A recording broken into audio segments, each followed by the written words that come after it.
नमस्कार, मैं हूं संतोष। सिटी न्यूज बैंड रीवा की सांध्यकालीन समाचार सेवा में आपका स्वागत है। प्रस्तुत है आज के मुख्य समाचार। मध्य प्रदेश लघु वेतन कर्मचारी संघ ने पूर्व मंत्री को मुख्यमंत्री के नाम 22 सूत्री ज्ञापन पत्र सौंपा। आपको बता दें कि मध्य प्रदेश लघु वेतन कर्मचारी संघ के प्रांतीय आह्वान पर 22 सूत्री मांग का ज्ञापन आज मुख्यमंत्री शिवराज सिंह चौहान एवं प्रमुख सचिव के नाम पूर्व मंत्री एवं वर्तमान विधायक राजेंद्र शुक्ला को मध्य प्रदेश लघु वेतन कर्मचारी संघ की जिला इकाई द्वारा सौंपा गया ज्ञापन। इस दौरान रीवा विधायक ने शासन स्तर से इन मांगों के निराकरण कराए जाने का आश्वासन दिया है। बता दें कि मध्य प्रदेश लघु वेतन कर्मचारी संघ के पदाधिकारियों ने बताया कि उनकी 22 सूत्री मांगे हैं, जिनका ज्ञापन 4 चरणों में सौंपना था। पहले चरण में कर्मचारी संघ द्वारा रीवा कलेक्टर को ज्ञापन सौंपा गया, जबकि दूसरे चरण में संभागीय कमिश्नर को ज्ञापन दिया गया। उन्होंने बताया कि आज ये तीसरा चरण है, जिसमें पूरे प्रदेश में स्थानीय जनप्रतिनिधियों को अपना ज्ञापन पत्र सौंपना है। इसी के तहत आज उनके द्वारा रीवा विधायक राजेंद्र शुक्ला को 22 सूत्री मांग का ज्ञापन पत्र सौंपा गया है। उन्होंने बताया कि प्रदेश में लगभग 1.25 लाख चतुर्थ श्रेणी रिक्त पदों को आउटसोर्स से भरने की तैयारी है, जिसको प्रतिबंधित करते हुए नियमित पदों पर भर्ती किए जाए। इसके अलावा भृत्य का पद नाम परिवर्तित कर कार्यालय सहायक किया जाए। पुरानी पेंशन बहाली को भी लेकर कर्मचारी संघ द्वारा मांग की गई है। प्रस्तुत है कर्मचारी संघ के जिला अध्यक्ष केशव त्रिपाठी एवं पूर्व मंत्री राजेंद्र शुक्ल से प्राप्त जानकारी के अंश। लघु वेतन कर्मचारी संघ के प्रांतीय आह्वान पर हमारे पूरे मध्य प्रदेश के 52 जिलों में, जिसमें से अपना रीवा जिला भी है, और 4 चरणों में आंदोलन की प्रक्रिया चालू है। प्रथम चरण में कलेक्टर महोदय को हम लोग ज्ञापन सौंप चुके हैं, द्वितीय चरण में कमिश्नर महोदय को, तृतीय चरण में हम लोगों ने निर्णय लिया था कि क्षेत्रीय जनप्रतिनिधि को ज्ञापन सौंपना है। उस संबंध में आज हम लोग पूर्व से ही माननीय विधायक जी को सूचित कर चुके हैं कि हम लोग आज यहाँ आ रहे हैं और आज लोग हमारा ज्ञापन स्वीकार करने का कष्ट करें। उन्हीं के इंतज़ार में हम लोग बैठे हैं। जैसे आते हैं हम लोग तृतीय चरण का ज्ञापन सौंपेंगे और चौथे चरण का जो हमारा आंदोलन है वो आगामी 24 तारीख को भोपाल में होगा। मुख्य मांगी क्या है? मुख्य मांगी हमारे प्रदेश में नवीन पेंशन योजना NPS को समाप्त कर पुरानी पेंशन योजना लागू करना, भृत्य का नाम परिवर्तित कर कार्यालय सहायक रखना, पदोन्नति का मसौदा तैयार कर कर्मचारियों की पदोन्नति करना। बहुत सारे कर्मचारी हमारे ऐसे हैं जो रिटायर होते जा रहे हैं, उनकी कई वर्षों से पदोन्नति रुकी हुई है, उन्हें पदोन्नति नहीं दी जा रही है। आकस्मिक कार्यभारित और को नियमित स्थापना में समायोजित कर 300 दिवस का अवकाश नकदीकरण देना, केंद्र के समान 1300 के स्थान पर 1400 ग्रेड पे करना, जो कि केंद्र में कई वर्षों से 2016 से दी जा रही है, हम लोगों को 1300 दी जा रही है। जबकि राज्य सरकार ने यह स्वीकार किया था कि जो केंद्र देगी वही हम देंगे, लेकिन वो जो है तो अपन लोगों को 1300 रुपये दे रही है, वहाँ 1800 रुपये दे रही है। अभी कहाँ पर आए हैं आप लोग ज्ञापन देने? हम लोग यहाँ माननीय पूर्व मंत्री राजेंद्र शुक्ला विधायक जी के निवास स्थान पर हैं। नाम बता दीजिए अपना। केसी त्रिपाठी, अध्यक्ष लघु वेतन कर्मचारी संघ जिला रीवा। मांगी थी और उनका आगे निराकरण किया कैसे? उनकी करीब 22 सूत्री मांग है, जिसमें कई विषय हैं। हमने चर्चा कर ली है और ये सब शासन स्तर से निराकरण होना है, तो मैं इसको शासन स्तर पर प्रेषित करूंगा और सरकार संवेदनशील है, जो बेहतर इनके हित में निर्णय हो सकेगा जरूर उसमें शासन ध्यान देगी। कलयुगी बेटे का बेरहम चेहरा सोशल मीडिया पर हुआ वायरल, जांच में जुटी पुलिस। आपको बता दें कि रीवा में कलयुगी बेटे का बेरहम चेहरा नजर आया है। मां और बेटे के बीच हुई मामूली कहासुनी के बाद बेटे ने मां के ऊपर ही प्राणघातक हमला कर दिया।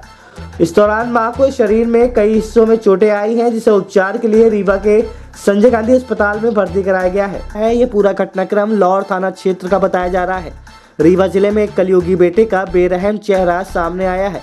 इस कलयुगी बेटे द्वारा किसी बात को लेकर अपनी मां को जमकर मारपीट की गई। बेरहमी के साथ अपनी मां पर प्रहार करता दिख रहा कलयुगी पुत्र का नाम राजेश है, जो लौर थाना क्षेत्र अंतर्गत ग्राम शिवपुरा का निवासी है।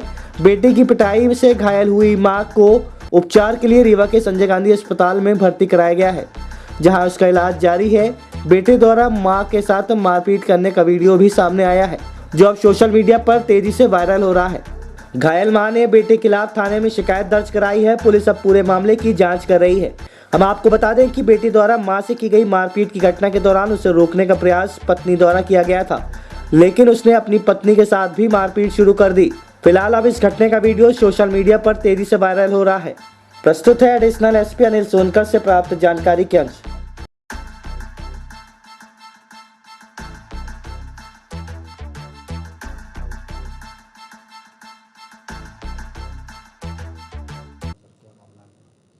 इस संबंध में थाना प्रभारी लाहौर से चर्चा की गई है।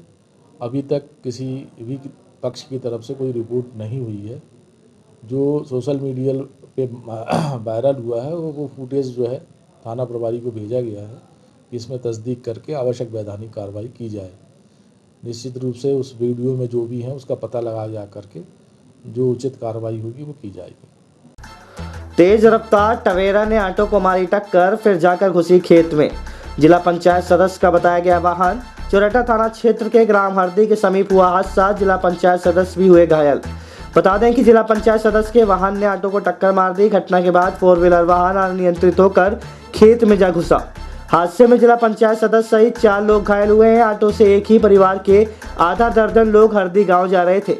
सभी घायलों को उपचार के लिए संजय गांधी अस्पताल भेजा गया है। वहीं घटना की सूचना पर मौके पर पहुंची चोरटा पुलिस ने वाहन को जब्त कर लिया है। इस संबंध में मिली जानकारी के मुताबिक रीवा जिले के चोरटा थाना क्षेत्र के ग्राम हरदी के समीप जैसे ही ऑटो सवार लोग पहुंचे तभी 4 व्हीलर वाहन ने टक्कर मार दी। टक्कर के बाद ऑटो पलट गया। इस सड़क हादसे के चलते 4 व्हीलर वाहन चालक भी नियंत्रण खो बैठा और वाहन सड़क किनारे खेत में जा घुसा। 4 व्हीलर में जिला पंचायत सदस्य सुंदरिया आदिवासी थी जो हादसे में घायल हो गई हैं। वहीं ऑटो सवार अमित यादव, पिता सौखीलाल, ममता यादव, पति अमित सत्यवती यादव, पति कल्लू यादव निवासी हरदी को चोटें आई हैं। प्रस्तुत है रहवासी सहित चोरटा थाना प्रभारी अवनीश पांडे से प्राप्त जानकारी के अंश। मेरा नाम सत्य शुक्ला। क्या घटना हुई है? घटना ये है कि ऑटो खड़ी थी, उधर से टवेरा आई और बहुत स्पीड में थी और 2-3 लोग बैठे थे और इसके बाद वो ऑटो वाले तो आगे पहुंचा दिए और 2-3 लेडीज़ थी ऑटो में, 2-3 बच्चे थे, वो घायल हो गए। इसके बाद हम लोग बाद में आए थे। कितने बजे घटना है? ये घटना कम से कम 2 घंटे हो गए। क्या मामला था, कौन कौन घायल हुए, क्या स्थिति है अभी? अभी गांव वालों ने मुझे बताया है कि टवेरा वाला जो है वो चालक था, वो बहुत ही लापरवाहीपूर्वक गाँव से भी गाड़ी लेके निकला था। यहाँ पे ऑटो खड़ी थी, ऑटो वालों के एक्सीडेंट कर दिया है। उसके परिजनों को काफ़ी चोट लगी है।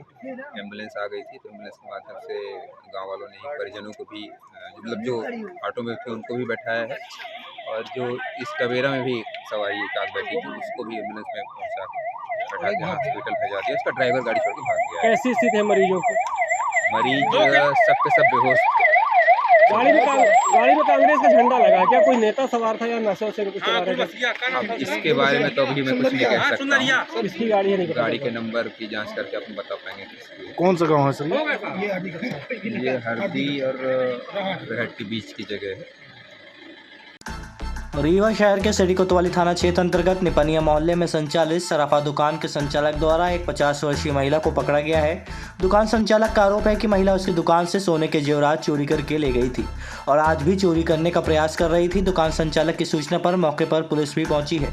घटना के संबंध में दुकान संचालक हीरालाल सोनी ने जानकारी देते हुए बताया कि निपनिया मोहल्ले में उसकी शंकर ज्वेलर्स के नाम से दुकान संचालित है, जहाँ वह सोने चांदी के जेवरात बिक्री करता है। हीरालाल ने बताया कि एक महिला जो 3 दिन पूर्व भी आई थी, आज वह फिर आई और सोने की कील देखने लगी। इस दौरान महिला ने सोने की कील डिब्बे से निकालकर बैग में रख ली, जबकि डिब्बे में उसने बेंटेक्स की कील लगा दी। जब उसे दुकान संचालक द्वारा चेक किया गया तो वो बेंटेक्स की नकली, जिस पर उसको महिला के ऊपर शक हुआ। उसने महिला के बैग की तलाशी ली तो उसमें से 3 कील नकली मिली है, जिसके बाद दुकान संचालक ने महिला को पकड़ लिया और तत्काल इसकी सूचना पुलिस को दी गई है, जबकि महिला इस पूरे घटनाक्रम से इनकार कर रही है। पुलिस पूरे मामले की अब जाँच कर रही है। हीरेलाल सोनी। अरे यहाँ पे आई थी सामान दिखाने के लिए, तो मैं इनको सामान दिखाया, लाकिट भी दिखाया, लाकिट इसने पसंद की, रख दी। कील मांगी तो मैंने कील भी दिखाया। एक बार ये पहले भी कर चुकी थी, मेरे बड़े भैया बैठे थे दुकान पे, तो ये कील की जगह निकाल के बेंटेक्स वाली कील लगा दी थी। मतलब गोल्ड की निकाल के बेंटेक्स की लगा दी थी और वो निकाल ली थी। वही कील अभी भी लगाई, तो अभी देखे तो उनका हाथ बहुत थरथरा रहा था। तो वही मैं गौर किया तो मैंने बोला कि ये मेरी कील है ही नहीं। तो इसका हाथ थरथरा, फिर अंदर ये बैग से निकाली तो इसके बैग से 3 कील निकली और इसके जेब में पैसा भी नहीं है, ना इसके बैग में भी पैसा है। पहले भी आ चुकी है एक बार। लॉकेट दिखाए, लॉकेट भी नहीं है। ये हमको बिल्कुल नहीं पता है, ये पहली बार 2 बार आई है। जगह नाम पता मैंने पूछा नहीं, सामान ली नहीं थी, बोली थी मैं बाद में ले जाऊंगी। पहली बार भी आई थी तो बोली बाद में ले जाऊंगी, ली नहीं। आदिवासी का घर गिराने पर सरपंच सचिव सहित 2 अन्य के खिलाफ दर्ज हुई FIR। बता दें आज पूरे मध्य प्रदेश में केवल विकास की बातें चल रही है। प्रदेश सरकार का दावा है कि अपने योजनाओं को हर गरीब मोहताज तक पहुंचाने का उनका लक्ष्य है। ये भी दावा है कि कोई गरीब छूटने न पाए, इसके लिए उनके घर तक विकास की धारा पहुंचने के लिए विकास यात्रा निकाली जा रही है। ऐसे में रीवा जिला मुख्यालय स्थित हरिहरपुर पंचायत में एक आदिवासी परिवार के सर से छत छीन ली गई, जिसका आरोप और किसी के ऊपर नहीं बल्कि वहां के सरपंच सचिव पर है। ये वही जनप्रतिनिधि हैं जो विकास यात्रा के साथ चल रहे फरियादी के द्वारा थाने में शिकायत की गई। इसके बाद पुलिस अधीक्षक से शिकायत की गई। पुलिस अधीक्षक के निर्देश पर जांच शुरू हुई और सरपंच सचिव दोषी पाए गए। इस पूरे घटनाक्रम को लेकर अजाक DSP ने बताया कि हरिहरपुर निवासी मोहन प्रजापति के द्वारा पुलिस अधीक्षक को ज्ञापन सौंपा गया था, जिस पे आरोप लगाया गया था कि सरपंच सचिव के द्वारा उनके मकान को धराशायी कर दिया गया है, जबकि वह घर शासकीय भूमि पर बना हुआ था और कई वर्षों से उसका कब्जा है। विकास यात्रा के दौरान निरंतर गरीबों को भूमि के पट्टे बांटने का दावा किया जाता रहा, कई जगह पट्टे बांटे भी गए। ऐसे में एक आदिवासी के साथ इस तरह की बर्बरता वह भी जनप्रतिनिधि के द्वारा, ऐसे में प्रदेश के मुखिया शिवराज सिंह चौहान की विकास यात्रा पर कई सवाल खड़े कर रहे हैं। फिलहाल पुलिस अधीक्षक नवनीत भसीन के निर्देशन पर अजाक थाने के द्वारा मामले की जांच की जा रही है, जिसमें सरपंच सचिव सहित 2 अन्य को इस घटना का दोषी पाया गया, जिनके खिलाफ अजाक थाने में मामला दर्ज कर लिया गया है। प्रस्तुत है DSP उमेश प्रजापति से प्राप्त जानकारी के अंश।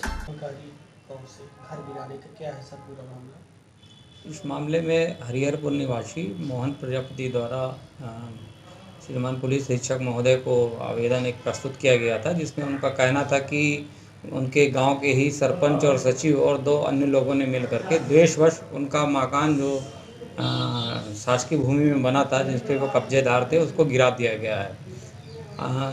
श्रीमान पुलिस अधीक्षक महोदय के आदेशानुसार मेरे द्वारा उक्त शिकायत की जांच की गई। जांच के दौरान आवेदक और उनके कथन साक्ष्यों के लिए गए और प्रथम दृष्टया ये पाया गया कि उन्होंने तो ये द्वेषवश बिना अनुमति के, बिना प्राधिकृत अधिकारी की अनुमति की ये कार्रवाई की है, जिस पर थाना अजाक में अपराध पंजीबद्ध किया गया है।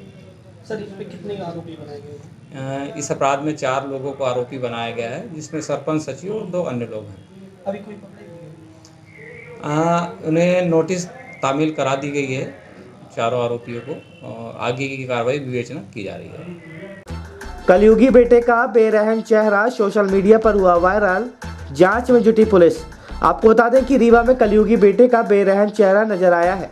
मां और बेटे के बीच हुई मामूली कहासुनी के बाद बेटे ने मां के ऊपर ही प्राणघातक हमला कर दिया।